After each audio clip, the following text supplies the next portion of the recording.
6 মাসে 9 মাসে একবারে কাম হয়, বাল বাচ্চা চালাই। অভিযোগ বলছে তো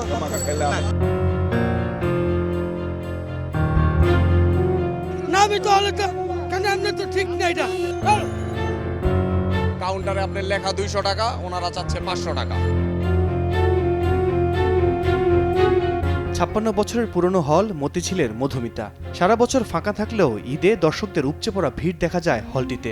আর তাই এ সময়ে দর্শকের চাপের সুযোগ নেয় কালোবাজারি চক্র। মধুমিতায় দেদারসে ব্ল্যাকে বিক্রি হয় সিনেমার টিকিট, এমন অভিযোগ অনেক দিনের। কাউন্টার অফ করে দিচ্ছে, সেই জন্য ব্ল্যাকে টিকিট কাটার চেষ্টা করছি। কাউন্টারে আপনার লেখা 200 টাকা, ওনারা চাচ্ছে 500 টাকা। ব্ল্যাকে এক একটা 500 টাকা চাইছে, আমি দুইটা 600 টাকা বলছি, পরবর্তীতে 700 টাকা বলছি, দেয় নাই, একদম 800 টাকা বইলা দিচ্ছে। আমি টিকিট কাউন্টারে পাইনি, যার কারণে আমি ব্ল্যাকে কেটে একটা ভদ্রলোকের কাছ থেকে কেটেছি, তা 300 টাকা করে নিয়েছে আর কি লাস্ট। দেখলাম যে আপনি টিকিটের জন্য অনেক ছোটাছুটি করছিলেন, ব্ল্যাকে টিকিট কাটলেন। না, এটা তো নিচের টিকিট, ব্যাকে হলে তো উপরে কিনতাম, নিচেরটা কে কিনতাম? তোমাকে কই দেব? ব্ল্যাকে কাটছেন? ইয়েস, কত টাকার টিকিট, কত টাকায় কাটছেন? আমরা অনেক টাকা দাম কিনছি, 500 টাকা করে নিচ্ছি। কত টাকার টিকিট ছিল? টিকিট তো ছিল এগুলো 200 করে না 180 করে। এই যে 70 টাকার টিকিট কাউন্টার থেকে 120 টাকা নিছে। তো এর আগেও দুইবার দেখছি মুভিটা, আজকে তিনবারের মতো দেখতে আসছি। তো সেদিনকাও টিকিটের দাম অনেক বেশি নিয়েছিল, ব্ল্যাকে বিক্রি হয়েছিল। মধুমিতায় টিকিট কালোবাজারির সাথে জড়িত কারা? এ প্রশ্নের উত্তর জানতে বৃহস্পতিবার বিকেলে হলের সামনে হাজির সময় সংবাদ। তখন ইভিনিং শো এর প্রস্তুতি চলছিল। টিকিট কাউন্টার খোলার সাথে সাথে দর্শকদের হুড়োহুড়ি। 1200 আসনের হলটিতে কার আগে কে টিকিট নেবে? না, মাত্র দাঁড়াইছি, সিরিয়াল মাত্র দাঁড়াইছি। 5 মিনিট হয়েছে দাঁড়াইছি। আমি সিরিয়াল ধরে 1 ঘন্টা লাইনে থেকে আপনার টিকিট পাইছি। ভাই 2-2.5 ঘন্টা দাঁড়াইছি ভাই এখানে। সিরিয়াল অনেক দেখা নেই, 70 টাকা কাটছে নিচে, উপরে পাইতেছি না। আমি আপনার প্রায় 1 ঘন্টা দাঁড়ায় 3টা টিকিট পাইছি। ডিসি না রিয়াল? ডিসি। কাউন্টারে টিকিটের চাপ দেখে সক্রিয় টিকিট কালোবাজারি চক্র। মধুমিতা হলের পাশের গলিতে গোপনে ক্রেতা ধরার চেষ্টা।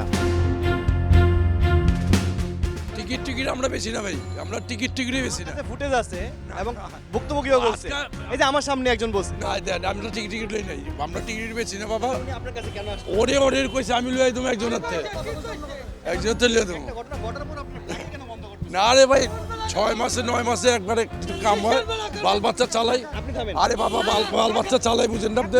বুঝেন তো, নিজে বুঝেন। গরিব মানুষেরা কইরা খাইবে।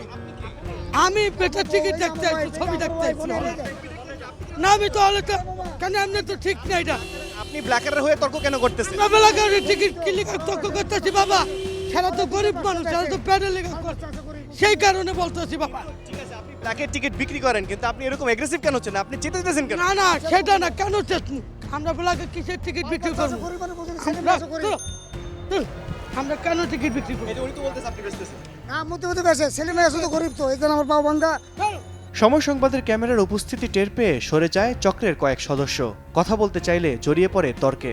পাশাপাশি চলে এ প্রতিবেদককে ম্যানেজ করার চেষ্টাও। আপনাকে দুইজন আছে না, না আপনাকে দুইজন আছে না, আমি ভাই হিসাবে বন্ধু হিসাবে একটা খরচ দিতেছি, আপনারা আমার ব্ল্যাকের টিক আছে না, কোনো ই করেন না, আস্তে আস্তে তাসির ভাই, এটা একটা ভাই হিসাবে আছে না, আমরা বাইরের, আমরা ব্রাদার্স ক্লাবের। হ্যাঁ, যেটা জেনুইন কথা এটাই বলে। না, আমরা ব্রাদার্স ক্লাবের। আমার নাম তুহিন। ঈদে সিনেমা মুক্তি পেলেই মধুমিতাকে কেন্দ্র করে সরব হয় কালোবাজারি চক্র। হলের কর্তৃপক্ষ যেন চোখ থাকতেও অন্ধ। দ্বিগুণ বা তিনগুণ দামে টিকিট বিক্রি হলেও তা বন্ধের কোনো উদ্যোগ নেই মালিক পক্ষের। আল কাসির, সময় সংবাদ, ঢাকা।